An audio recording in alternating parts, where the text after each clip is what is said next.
Steve Stine here from Guitar Zoom. Thank you so much for joining me. If you want to chat about what we're going to be doing today is talking about the background behind this guitar and the purpose of it, and this is my first time actually playing it. I took it out this morning. I've been gone most of this week, and so I'm actually just messing around with it, and I wanted to talk to you about the guitar a little bit. So basically what I'm going to do is I'm just going to play a little bit, and I'm going to talk about it a little bit, and then we can talk about any gear, anything like that that you might have some questions about. So let's just go ahead and kind of explore this a little bit, and we'll do this together because this is new guitar for me as well. So I'm just using the same guitar, amp settings that I normally use on the guitars that I normally have. I'm not changing anything. I'm not trying to, do anything different. I'm using exactly what I normally do. So right now what I'll do is I'll head over to the clean channel, and let's just check out these pickups a little bit. Now these are Tesla pickups, I do believe. Yes, they are.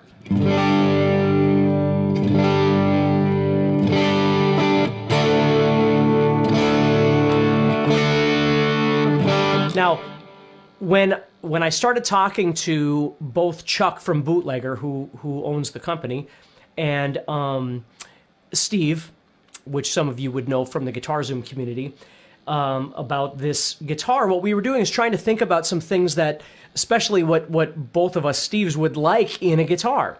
And so they were asking me, for instance, what kinds of things would I be interested in? And so I said, one thing that I'd really love to be able to have is a coil tap. And Steve really liked that idea too. He thought it was a great idea. Because oftentimes when I go to my clean channel, you can hear it's a little rugged.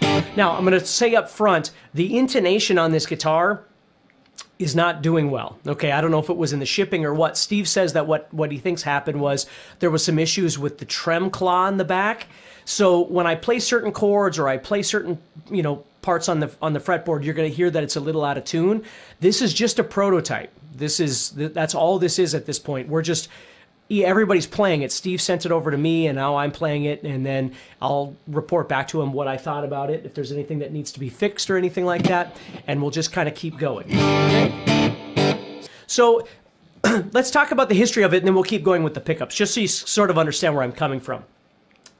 Bootlegger approached me about doing a signature model guitar. And if I'm incorrect on anything, Steve SH can help me with this. But basically what we decided to do is, instead of doing a signature guitar, what we wanted to do was create a guitar that had isms that I find really important in the guitars that I play, but find a way to put it together that would be cost efficient for the average guitar player to be able to afford.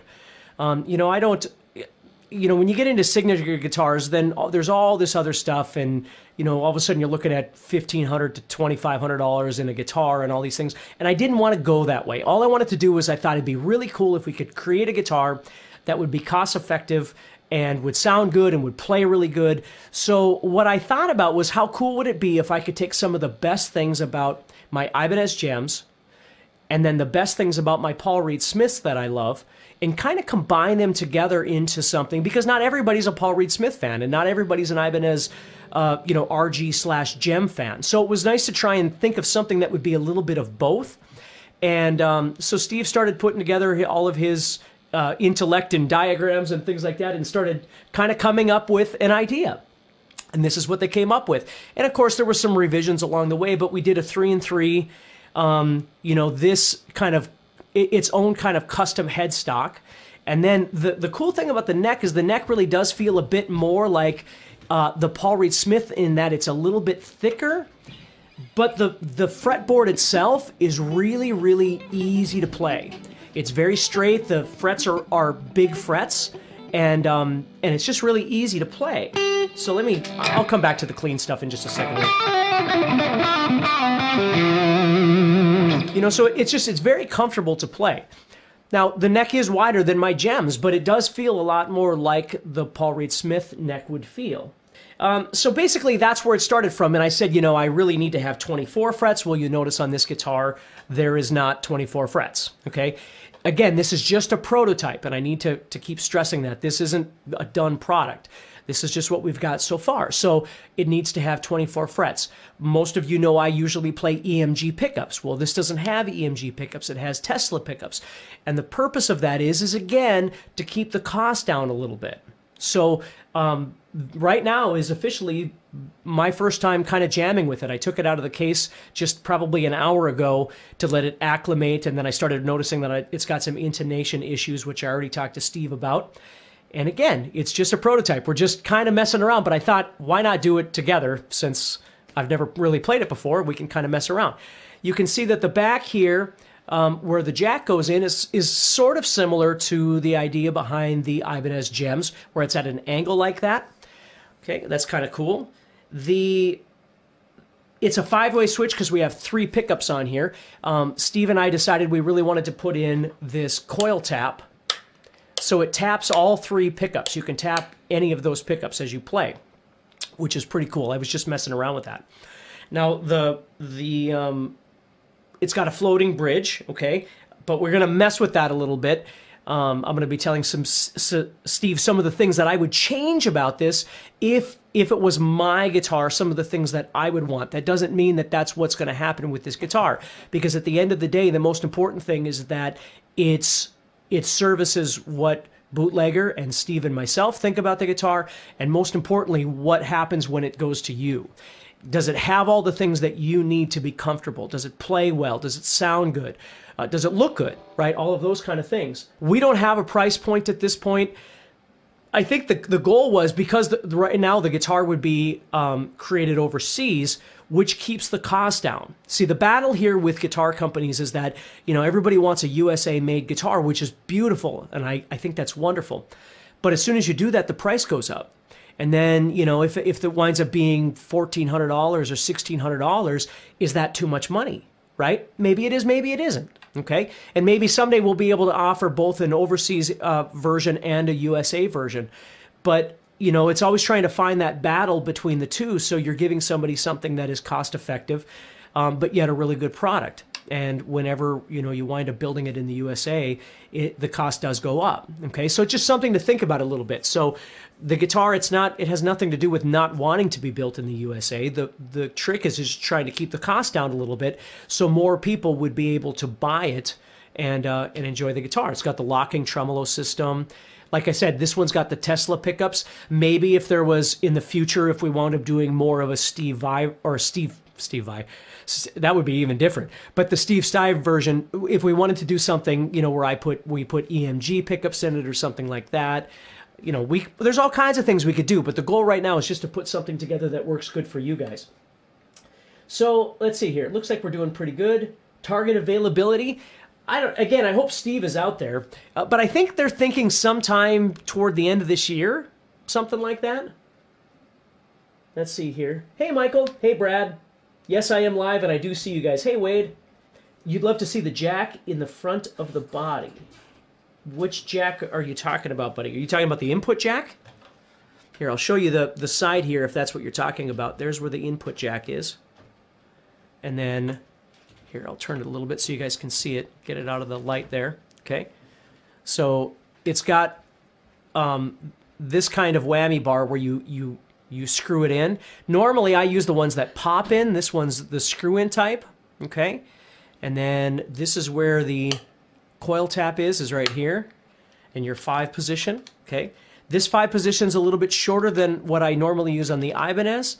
It's a little bit more similar to the Paul Reed Smith, okay? And you can see it's got those Tesla pickups in there. Let's look at the back here, which I haven't even really looked at yet. There's the back of the guitar. See, it's got that Ibanez-style heel, which I love.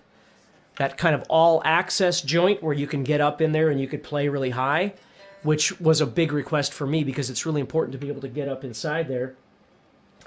Wade says, I destroy more cables, yeah. Middle coil is a humbucker, very cool. All right, cool. Thank you, Steve, for joining in on that. Okay, so yeah. So let me kind of just show you that while we're doing this. I'll show you the headstock real quick here. So, and again, some of this is going to change as we keep going, but you've got the idea at this point of what it sort of looks like. These, for some reason, kind of remind me of like the old BC Rich guitars, those little sort of kind of diamond looking things. I thought that was kind of cool. That must have been Steve's thing because I had no idea about that, but that's kind of cool looking. Okay, is it lightweight? Yes, it's very lightweight. It's very lightweight. It's very comparable to the guitars I normally use. Steve, can you tell them how much it weighs? Because I don't even know, but you know, I mean, it's not like a Les Paul or anything like that in terms of its weight. It's very easy to play. It's very lightweight. Let's see here. Missing a fine-tuning knob on the D string? Nope, they're all there. They're all there. Yep. It just needs some adjustments. Again, being a prototype, there's a few things that we need to change about it, but they're all there. Okay? And then let's go back here now. So I'm going to go back and show you that coil split here.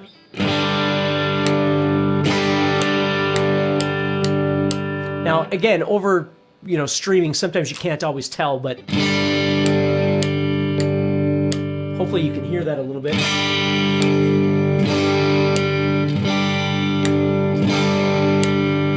Okay? So what I started doing is just, you know, like I normally do, I would switch down into, you know, like the middle position, and then I would split that coil. And that's where I'm going to get my...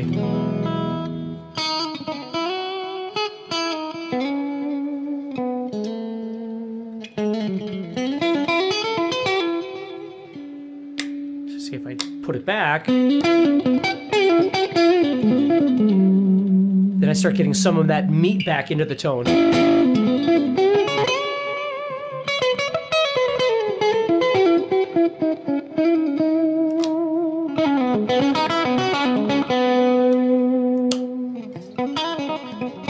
But I've always loved that coil split. I just think it sounds really pretty.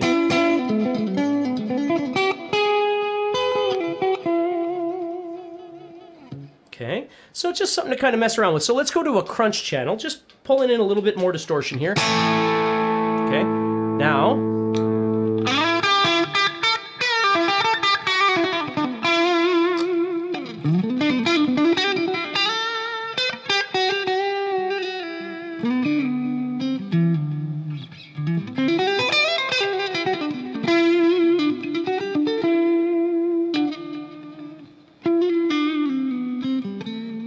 Switch over a little bit here. Now I'm going to put I'm going to push the coil tap off, or the coil split off. So now we're back to a humbucker.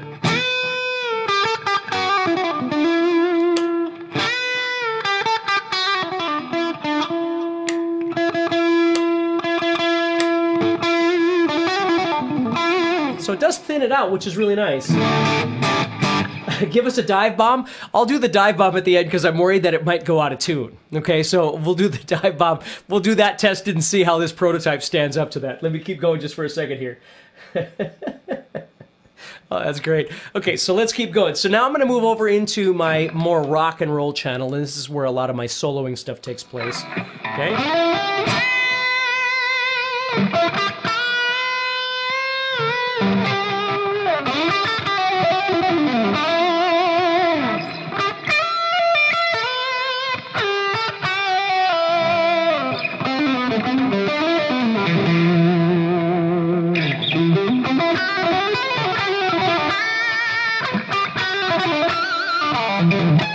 So I can get some bite out of that, but I don't have way too much distortion on at this point, so, you know.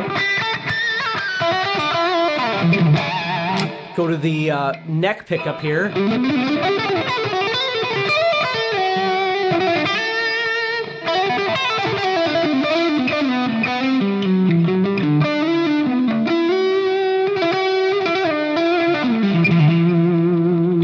Sounds pretty good, okay?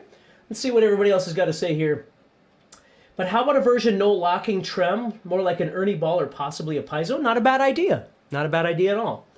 Again, it's all prototype at this point, so we're just trying to figure it out. You know, and if we could get it at a decent enough price point, maybe we can offer it in different ways, you know, so it pleases more people, which would be really great. Hey, Paul. Hey, Christoph, doing a great job. Thank you, buddy. Wade is there. Todd, any jazz chords laying around there? Well, here's the problem, Todd. Right now, because the intonation is so bad on it, when I play chords, like I was doing this earlier, and again, the intonation, this is just a prototype, and Steve was telling me before when I was talking to him, because I tuned it up, and I'm like, I'm having some problems here, man. And he goes, yeah, the trem claw in the back, there's an issue with it, and they've already talked to them. So basically, this guitar is just making its rounds to, it came into Chuck at Bootlegger and then went over to Steve for repair and setup, and then Steve sent it over to me, and then I'll send it back over to Steve. So we're just trying to kind of get an idea of what we like and don't like about it. So when the prototype goes back, then we can figure out the next plan, what we're going to do next. So evidently that trem claw is bad, because when I play chords, like I tried to do this, like some of my usual kinds of...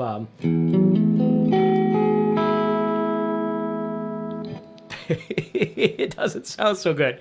So, you know, some of my chords sound okay, but not so good. So if you want jazz chords, that's about as jazzy it's going to get right now, because it's having a tough time being in tune. So what I did was I just kind of tuned it as best I could, so it was in tune to itself for scales. So right now I can't really do any chording on here at all. So what about a left-hand model? Wow, look at you. Let's see here. Not to change the subject, but are you playing through the Black Spirit? I am, yeah. I've just got my usual 4 channels set up. So I've got my clean channel that I would normally use in my videos. My sort of blackface Fender Twin love. You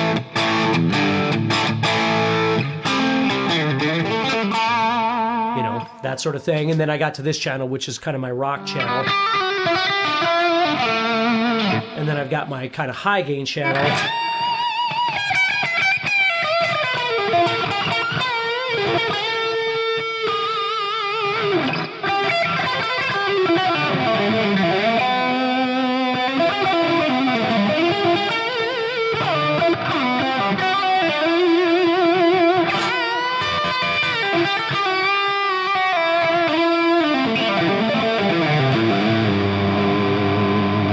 So it sounds pretty cool, and it feels really good, and yeah, so I thought, why not just show you, okay? Now, it does have the tone control, so if I...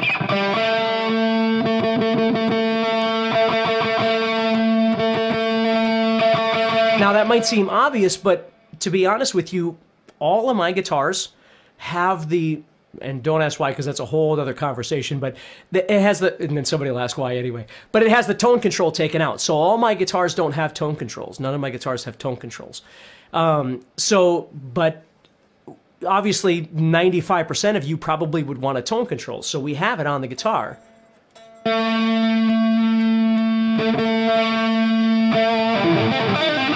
actually sounds kind of cool if you just dial down the tone control just a little bit. I'm going to go back a little bit there. Now again, you might not be able to hear all those nuances because it's just really hard, you know, where I'm listening to it from the speaker right here. Let's see here. David says, thanks so much for all your videos. That's awesome, David. Or Dovid, I'm sorry. Let's see here. Wade says, we'll keep an eye out for it. What's up, bro? Where can I find the chord chart to solve? Oh, boy. Soloing in 5 minutes. I'm not sure. We'll have to talk about that later. Sorry about that. How about a belly cut for us sexy fellas? That's very nice. You know what I did find, though, is I really liked this cut right here. Whoever did that did a really good job. It's very smooth. It feels really good. I really like that. Let's see here. Jim Goodwin is watching. I like a Jimma. Let's see here. Nice scale work, buddy. Watching from the UK. Very cool. Leon says, I'm deeply impressed. I am deeply impressed that so many talented folks are focused on this prototype to make it super. Yeah, no, it's awesome. And like I said, our goal is, I don't want my name on it. It's not about that. It's about both of us, or really all three of us with Chuck, trying to put our heads together and make something that is kind of the best of all the worlds, and then try and make it so it's at a decent, like I said, a decent price point. That's the point. It's not me trying to sell something. If you like it, great, and if you don't, great. And it's not about my name being on it or something like that. It's just trying to find that nice, happy medium. And I know a lot of players really like a bit more meet in the guitar neck, which is one of the reasons why we decided to go with more of a Paul Reed Smith style neck versus the RG style neck, just because it feels really good. But it's not too wide or anything like that. I mean, it really does feel good. Steve, if you're out there, what size strings did you put on the... Is this 9s? I mean, it's a 22 fretter, so it's a little bit easier to bend, I'm assuming, because of that, because it's really easy to play right now. So I'm assuming it's got 9s on there, but I also assume it's because it's a bit smaller scale. Let's see here. 50 likes at the end of the video. Steve will end it with shred smash it. No, I can't. I'd like to, but I'm not going to do that. Let's see here.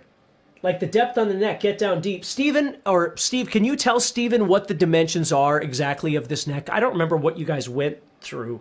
Usually, you know, for me as an RG gem player, you know, usually I like about a 20 millimeter at the 12th fret there. at most, that's where I'm at. But like the Paul Reed Smiths are always quite a bit wider than that. So I'm not sure where this is sitting. Let's see here. Hey, Jan, Denise says, we need some SS inlays. Yeah, that would be kind of cool, wouldn't it? Nice guitar, but where do you buy replacement fingers that work like yours? I'm not sure. Gabriel says, how long is it going to take to put that beautiful guitar on the market? I'm thinking we're supposed to be around 2019 is where that's going to happen. Steve says, too many Steves. Yes, Steve. Now we have Steve Donovan. We have Steve Paulson, S.H. Paulson, and we have me, and then there's probably, and Stephen Jones, there's another one. Price range, let's see. Wade says, Guitar Zoom is the best around. Thank you so much. I really do appreciate that. Would look great in red. You're right. Let me get back to that now here. Christopher says, price range, we don't know yet. I think our goal, but again, it's a prototype, and we haven't figured out all the details, but it would be nice to have it like 700 or lower. You know, something where it's more than a $400 guitar, but it's not like you're having to spend $1,200 on a guitar. Maybe if we could, you know, I shouldn't say we, if the guys from Bootlegger can put together a USA version, it would be a bit more and be a bit more sleek possibly. But again, those are all ifs, you know, and that sort of thing. But SH says, Steve, that's Steve, by the way. If you see SH, that's Steve that I'm talking about. So he says a 15-inch radius, which is cool. Jan says, do I adjust my pickup height? I do. Usually I have my pickups pretty darn close. Right now they're a little bit lower, probably to what Steve would prefer, SH. I'll start calling him SH. It'll make a little more sense. I'm not going to answer that right now. So I'll call him SH for now. So they're probably set to what he usually likes, which is great. But yeah, I very much usually adjust them. Okay?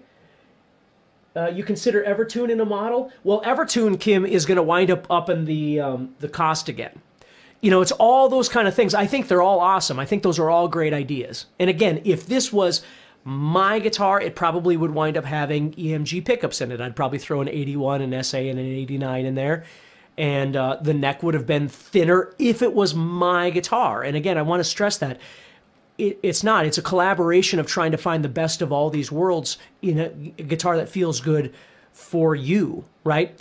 So Evertune would be a great thing to have, but that's a very, very niched thing, kind of like EMG pickups, really. You know, I know a lot of players that don't play EMG. It's just I grew up playing them, and it's kind of what I prefer. These Teslas sound great. You know, if you're not an EMG person, you know, I don't know. I'm glad there's guitars that come like other guitar companies that have guitars that don't just have EMG, because not everybody prefers them. You know, I love the EMG stuff. There's another company out there by the name of Planet Tone, if you've ever heard of them. Jose at Planet Tone makes amazing stuff. Fishman has just come out with just amazing pickups. And Tesla was new to me. Tesla was something that SH, Steve, was talking about, and he was really sold on. He really loved the sound of those pickups. So that's what those... Hey, everybody. I see we got some new people here. A JJI guitar in the UK is priced at $32,000. What do I think of that? I think that's a lot of money. I could pay my mortgage for a while on that. It's all up to whoever's buying it, right? I mean, my job is never to judge somebody because they buy a $200 guitar or a $200,000 guitar. You do what you want. It's your life and it's your journey, and I think that's wonderful. But I've always thought it'd be really cool to help develop a guitar that was just kind of in that middle price point where it felt good, it played good, it sounded good, and people didn't have to break the bank buying it. I just always thought that was kind of cool. And Bootlegger's a great company for that because Chuck really has that philosophy. Not that other companies don't. I just don't know everybody from every company. So, from a beginner player, that is one beautiful guitar compared to my Jackson and my Ibanez. Well, that's great. I'm sure the guys are going to love to hear that. Yeah, the paint job turned out really nice, and like I said, it just feels really good. The neck, I was very pleasantly surprised by the neck because the neck is a little wider than I normally like, but it's very easy to play. It's very flat and it's very easy to play on the front side, which is just, it makes or breaks a guitar for me. Let's see here. Is your Gem 7 DBK where you have the battery hidden for EMG pickups? They all have batteries in them. My newer Ibanez's have the battery compartment on the back now where you can pop it out. My old Ibanez's, they never had anything like that. So my battery actually has to go underneath the plate, underneath the pick guard. So whenever I change the battery, I got to take all the screws off. I got to pull that pick guard up. I got to drag it out of there, change the pickup, put it back in. But I mean, I've been doing it that way for 20 years, so it doesn't bother me and it's not a big deal. It's inconvenient, no doubt about it. But you know, the newer guitars that already come with active pickups already have a spot for the battery to go. But on my old, like my old Ibanez's, that was never a thing because they didn't come like that. They didn't come with active pickups. So all of my older ones have that. The newer ones have got that little spot for it. Hey, Missy says, hey, Missy. Let's see here. Peter says, I've been enjoying your teaching vids. Thanks a lot. You are most welcome. Christopher says, purple blaze color. That'd be cool, too. That's the thing is once these guys get rolling, once Bootlegger gets this whole thing figured out what they want to do, I'm sure they can do all kinds of wonderful things. And maybe even have a page where you can customize. Wouldn't that be cool? Where you can customize your options, kind of like when you're buying a computer and you can choose what you want and then you can see how much the overall cost is going to be. I mean, that'd be kind of a cool thing, too. Let's see here. How can I get a chance at the prototype, Paul says? Well, I don't know. You'd have to talk to SH. Chat with SH and see what you think. Because I wish I could get it in your guys'... Maybe, you know, I am heading out to Gearfest in June. I'll have to talk to Steve about that. But I'm heading out to Gearfest in June for anybody that's wondering. And if you want to get together and hang out, I'm going to be out there. I'm going to rent a space where we can all just hang out and have a couple of drinks and play some guitar and whatever. And if you don't know what I'm talking about, Sweetwater has this thing every year called Gearfest. And my wife and I will be going. And I'm going to be doing a meet and greet out there so we can get together and hang out and whatever. And if this guitar is available for that meet and greet, we should bring it, and then whoever's there could play it and give us your thoughts on it. Give Steve your thoughts on it. Tell him what you like, what you don't like, what you wish was different. I think that's a great idea. So Steve, if you're out there, let's think about that. Let's think about finding a way of having this guitar available out there, whether, you know, if it's back in your hands, maybe you bring it out there or ship it out there or something. If I've got it, I could bring it out there or whatever it might be.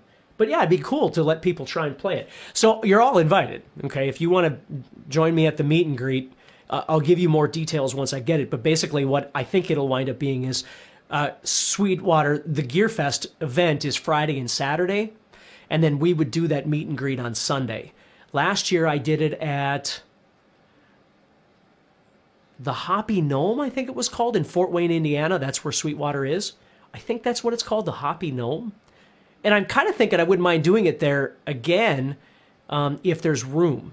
Okay, depending on how big it gets. Last time we had just enough room. This year we probably wouldn't, but I can maybe get a hold of them. So if anybody's from the Fort Wayne area, please let me know of any other spots you might think would be cool to maybe do just a get-together. Bring a little amp and bring a couple guitars and hang out and talk about gear and drink some beer and have some fun, right? Okay, let's see here. Looking great. I want one. What gauge are you using now? Kendall, I'm not sure. I think these are 9s, but I'm not positive. Okay. Where's Gearfest? Again, it's in Fort Wayne, Indiana, which is where the Sweetwater facility is. And I think it's like June. You'll have to look. If you just look up Gearfest 2019, you'll know. But it's like the last weekend of June, I think it is. And then just plan on that Sunday, which I'm going to work on next week, getting all this set up. But plan on that Sunday is when the meet and greet will be. You can all come out and hang out with me, and we'll just just jam and hang out and have some fun. So let's see here. Hey, Brian. Hey, Ivan. Kelly says, any telly models in the works? Well, not right now, but again, I think that's a really wonderful idea. Steve says, beer, which is good. Larry says, what's up? Hey, we're just talking about the guitar. So hopefully that helps you a little bit. I played earlier. I'm going to play a little bit more for you so you can kind of hear this guitar. And again, please excuse the fact I can't really play chords because the intonation at this point is just not very pleasant. So I got to play single notes.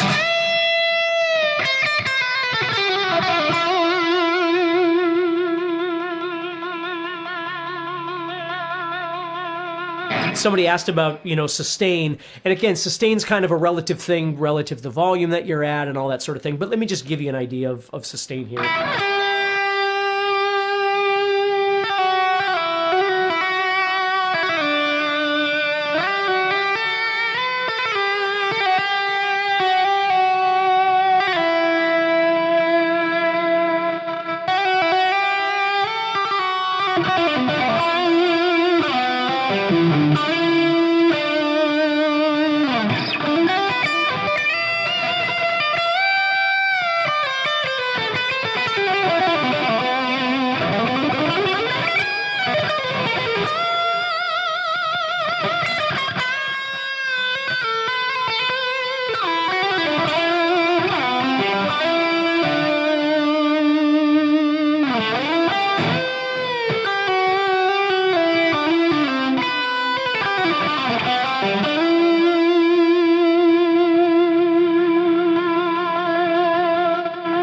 Now obviously I've got a bit of a noise gate on there, so after a while it's going to kind of pull that over unless my volume goes up.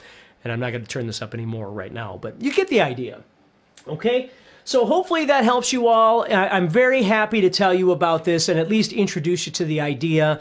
Again, if you follow any of my stuff, please do me a favor and go check out guitarzoom.com. As a matter of fact, we've got a new VIP group, club group that you can join. You can go learn all the details if you head over to guitarzoom.com and check it out. And thank you for just everything. Thank you for following me. Thank you for watching my videos. Thank you for buying my guitar courses. I just really appreciate everything.